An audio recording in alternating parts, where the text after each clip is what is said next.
सबसे पहले सब दोस्तों को अस्सलाम वालेकुम। दोस्तों, मेरा नाम है अहमद नवाज़ और आप देख रहे हैं अहमद स्पीक्स यूट्यूब चैनल। तो दोस्तों, इस वीडियो के अंदर बात करेंगे पाकिस्तानी फास्ट बॉलर मोहम्मद आमिर के बाद एक और ऑलराउंडर पाकिस्तान क्रिकेट टीम का रिटायरमेंट के हवाले से बहुत ही बुरी खबरें आना शुरू हो गई हैं। पाकिस्तान टीम के साबिक खिलाड़ी राशिद लतीफ़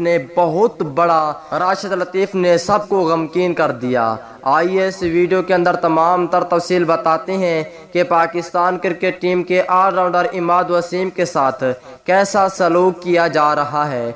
तो दोस्तों, इस वीडियो को जल्दी से लाइक करें, चैनल को सब्सक्राइब करें, बेल आइकन दबाकर ऑल पर लाजमी क्लिक कर देना है। तो दोस्तों, बढ़ते हैं वीडियो की जानिब।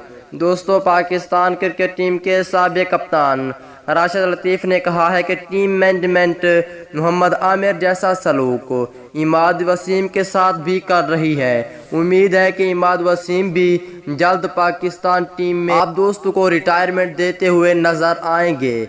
एक इंटरव्यू में राशिद लतीफ़ ने कहा कि टीम मैनेजमेंट ने न्यूजीलैंड से तीसरे T20 में इमाद को ना खिलाकर उनके एतमाद को मुतासर किया है। इमाद का टीम में कोई भी मुतबादिल नहीं।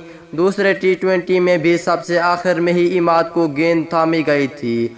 राशिद लतीफ़ ने कहा कि बैटिंग में उन्हें फ़हीम अशरफ से भी नीचे भेजा गया।